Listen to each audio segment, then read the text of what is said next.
Hello everybody and welcome back to Isla Napali. Today in episode number 8 we are tackling the coaster layout again, and you all have seen what happened in the last episode, and I was already at the end of the episode quite unhappy with the layout so far. So what I did is I basically looked into your feedback, and also I tried to get some feedback out of the Bro Nation Discord and all this kind of stuff, what you usually do once you're not too happy with the layout. So apparently I changed basically, let's say 90% of the layout. Like, I had the idea to basically completely redo the coaster, but I found some elements kind of okay. So actually I found them pretty good, to be honest. So I left them, and I also liked where the lift hill was and so on and so forth. And everything like that is taken into account. And now that I felt a little bit better after a few days of being not really sick, but it was like the start of a cold, so to say. I was able to get back into it, and I had a pretty good run. This is pretty quickly, this is pretty heavily sped up, I should say, the footage you see right now. So I spent a good, let's say, 4 hours with some additional material I haven't even put into this episode because that was way too much, actually. So quite a lot I spent into rebuilding the coaster. So it seems to be very short, but it isn't. So just to mention that. But yeah, I'm quite happy with the outcome at the end of the episode, but you will see that. Oh, what's that? What's that even? Weird sound incoming. Oh, wait, that's my mobile phone of the office. Your feedback, guys, came in. It was dropping. Merlin said that he wasn't happy with the mid-course brake run, obviously. Sabalina was actually also giving me some good new hints about different things.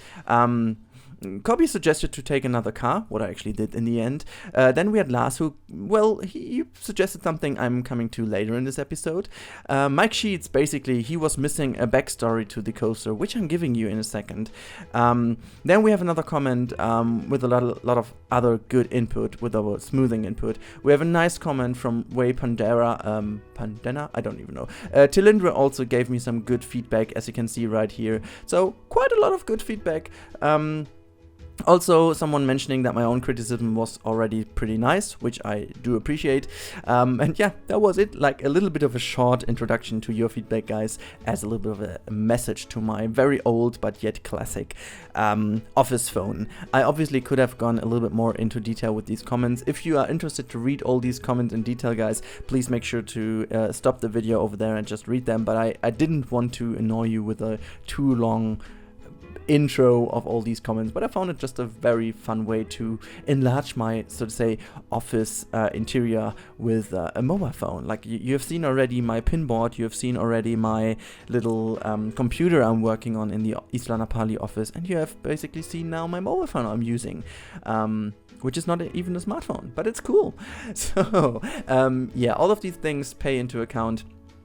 That I've basically read through all of your comments, and just to tackle a few of those, the one comment that was suggesting to hire maybe another coaster builder for the park. I took this as inspiration, and I went to Silv Corp. I wrote them a email, and Silv Corp was replying quickly, and Silv Corp is very interesting, and we worked on a little contract, and this contract is already signed. So we've hired Silv Corp now for a coaster, but Silv Corp would be very happy if we can give him some limitations, guys, and this is very important for you. This is the task in this episode. You have to, and we are going to talk about that a bit more in the end of the episode once I am in the real-time part of this video. We have to give him an idea of what kind of coaster he should build, and what kind of area he should build in, and what's the backstory of it. Talking of backstory, Mike Sheets came in with a comment stating that he's pretty confused because he doesn't know why this coaster is here, why is it this kind of coaster, and and he's damn right. I totally forgot to give you a backstory of this coaster, why it is here. And so, first of all, the idea about this coaster is that the whole harbor area around here has been used as the normal harbor of this island once it hasn't been used as a theme park. Once it has been turned into a theme park, this was the basic harbor what was available. So that means that all the different parts and different things that we needed for the theme park arrived in this harbor area. And this dock over here, where the coaster is located now, is pretty much the old delivery center. So every old coaster was delivered to this dock over here. So this was basically the big cargo area of the old harbor. But once the theme park developed and there came better rides, more guests, better payments, and we made more money, people have built the second harbor in the back of the island, which is the actual delivery harbor. So this spot kind of, over time was less and less used because, people didn't want to deliver it over here because it was way better to deliver it to the back of the island, so you wouldn't annoy people with the noise of basically the delivery and all the heavy machines you would use, the cranes and all these kind of stuff. And obviously the second thing is, once you build something new, you don't want people to see that. And if this is now the harbor where everybody comes into the island or is arriving to the island, you basically don't want them to see what you're already building. So what you're building in the future. So what I actually did is I enlarged the story so that we say, okay, over time, this area, this part of the, let's say, people arrival harbor hasn't been used that often, so it just got empty and empty and empty.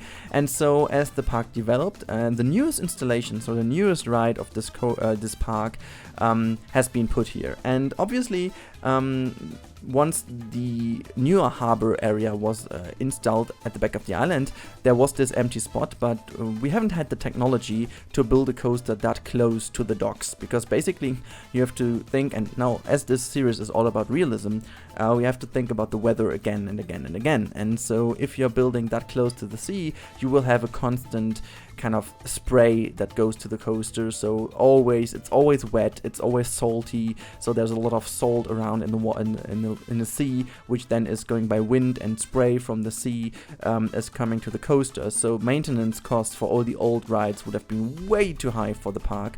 And so this new installment of a Big Dipper coaster, which is a fairly new ride with a fairly modern technology and also with a new painting, so to say, or kind of the I don't even know how this is called in English, but you have material that is way better in withstanding the environmental threats than the old one. I mean, even a wooden coaster, what people suggested beforehand, wouldn't be that clever, because a wooden coaster would actually lead into some more issues.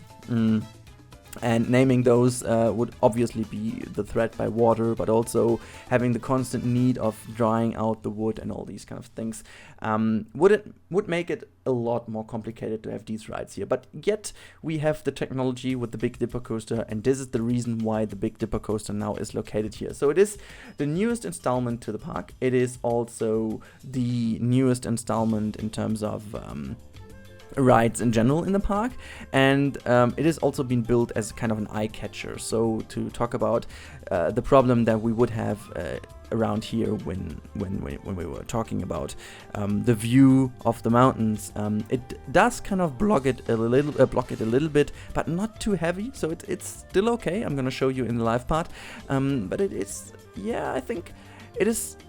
It's okay. We can work with it because the location is pretty nice. You can see the skyline of a coaster, and also, as people mentioned, there is a chance to use this as an eye catcher, a big chance. And people coming to a theme park want to ride rides, and so as they want to ride rides, it is pretty obviously a great idea to make them look at one of the biggest and newest coasters immediately once they're arriving on the island. So this is the story about this coaster, and that's why this coaster is all about this area and is in this area here. So just to sum it up, it is the only one that we can use regarding technology that would withstand the environmental threats. It is basically the first time we can have a budget like that, if you as a company are fine with it, yeah, it just fits perfectly into this location. So yeah, all in all, that's the story of this coaster. And now we are in the kind of newest footage I have, because as I said, I was in a very good mood, and I had a very good go on this coaster. So there's a lot of footage left now, but I don't have that much to talk about it because we will see that in real time anyways, and way better than I could just talk about this crazily quickly sped up footage. So what I do now is I'll leave you alone a little bit with the music, and we see each other in the live part. So until then, in a few minutes, bye.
Alrighty, here we are in the real-time part as promised, and I'm trying to make this not too long actually, because I don't want to make this episode too long. On Sunday the next episode will already drop, and I do have some more ideas to continue, but I'm also working on something else for Halloween, so maybe I'm gonna spend a little bit more time into this, so that we maybe have even just like a little bit of a let's play episode on Sunday. Not quite sure though. If I have some more time, I'm going to prepare a lot of things more, but for the moment that's it what we've done. So let me just move into this build and just show you a few crucial elements. And first of all, what we do is we are going to jump into this first car, which is now just going here, and enjoy the POV, so you can see that, because from the sped up time lapse that doesn't work too well for you guys to see if it's improved or not. So here we go, and then we talk about the ride itself and sum it all up to with the theming around here.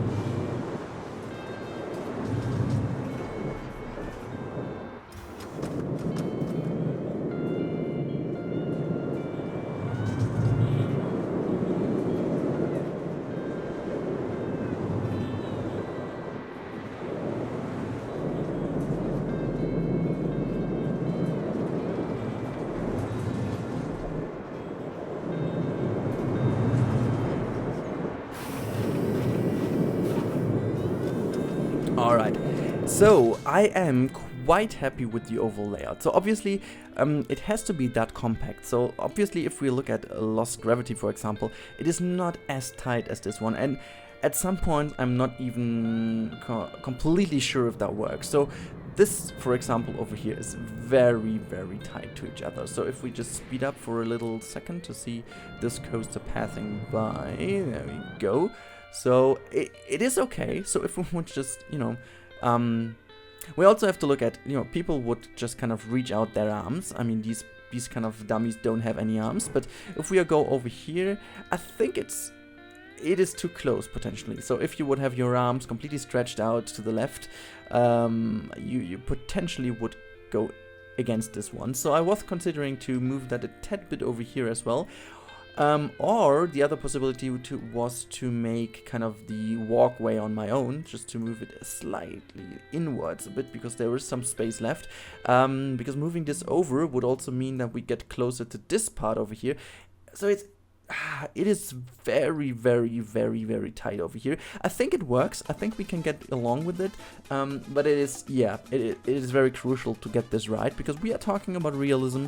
And if you guys have is there a rule? I don't really know. I didn't found that. Is there kind of a rule? How much distance has to be between the hands and the next obstacle for the near miss object in general? Because I was thinking about that, if there is something kind of a rule that you need kind of the maximum arm length plus, I don't know, 50 centimeters or something, because we actually don't have 50 centimeters. We would be happy if we have 10, but yeah. So if there is a rule and any one of you out there does know about that, it would be super cool to drop this down in the comments below, because I would actually love to know that, so we can actually try to measure it and then just use it. But yeah, that's something I'm still a little bit worried about. I'm not entirely happy with this element over here. So I was talking about that last time, that I like the idea of having the corkscrew over here. Since we do have this half loop over here and we have the inline twist over here, I was also thinking about making this element a non-inverted element. I'm not too sure about this, because I like that we have one here, and the flow is also pretty nice to go into this kind of double ride then. I just don't like the element how it turned out, and I can't really smooth it any further, because let me just play, because without sound, that's weird. I can't really smooth that out any further, because smoothing this out again would mean that the shaping gets really wrong, and it is okay. It's not perfect, but it is okay. Yeah, not too sure about that, to be honest. I may have to rebuild this with the 4-meter technique and then see what this turns out. But anyhow, we also should talk a little bit about the theming, and what I want to do is kind of, this is just like the very, very first beginning and kind of the idea which I, as the CEO of the park, are now suggesting to you. I want to maintain the look of the cargo harbor as much as possible, and then use these elements to create basically a ride experience through all these cargo containers. Also trying to make one empty container which we're going through, maybe a bigger one. That could also be a cool idea to have some, or maybe at least to try to staple them a little bit more so that they're going underneath a bigger staple of containers over here. So tell me what you think about the idea to really theme this like a little kind of lost, no, it's not lost, it's kind of an abandoned cargo area, and then we can also work with some steel fences and some chain fences and so on and so forth. That would be super awesome. But yeah, that's about the coaster. And now, as I said, we have to give Silv Corp, which is led by Mr. Silverwood himself, an idea what should he build. So please, if you're in my Discord, you have the time to take a screenshot in a second. Now you can now take a screenshot, or just completely use this view now to explain and tell me where he should build and what the story is about, the coaster he is going to bring into this park. So as we talked about, we have this right hand area over here of the park, we have the left hand area of the park. The hotels are in the back here, and the cargo area is in the back here. So entrance wise, we have an entrance here, we have another entrance here. I would think that this left-hand area is the older area of the park, just except this coaster over here. So this is the older area of the park, and this is somewhat the newer area of the park, where we kind of, you know, we just hired this, or we just bought this piece of land after we have had enough money from this area over here. So this is the older area. So if you want to have a coaster in this area, make sure that you think of the fact that this is the older area. And now oh, I'm sorry. Still a little bit, my voice is still a little bit hurt. Anyways, please make sure to give an idea what he should build. What kind of type of coaster? Do you want to have a steel coaster, a wooden coaster, a looping coaster? Whatever kind of idea you have, what you would love to build him. Please, you can even suggest a coaster type from Planet Coaster if you want so, but if you have some variations, that would be also super cool, and he's about to choose from this. But the more restrictions we can give him, the better it will be, and the bigger the challenge for him will be. And so he agreed on that, and I'm really curious to hear from you guys what you suggest Mr. Silverwood to build in this park. Make sure that you really tie this into the story of Napali Island, and make sure to give me a reason where the coaster should be, what kind of type of coaster it should be, and what's the story about the coaster. When has it been built? Was it the first coaster? Was it a newer coaster? So that would be super awesome if you guys could give me feedback, and also in fact give him feedback and kind of a briefing, to be a part of Isla Napali Corporation. That should be it for today's episode, guys. I think it's long enough, and I hope you enjoyed this little rebuild or kind of rework of the coaster with the very, very first tiny additions of theming to it. And I wanted to give you the view so that I can already tell you the view isn't blocked that badly, to be honest. It's still okay, because we have the big volcano still in the middle. It's all fine. Anyways, have a great Friday evening, guys, or a great Friday from whatever time you're watching this. And yeah, see you on Sunday again. Bye. We should be hiding out wherever we may find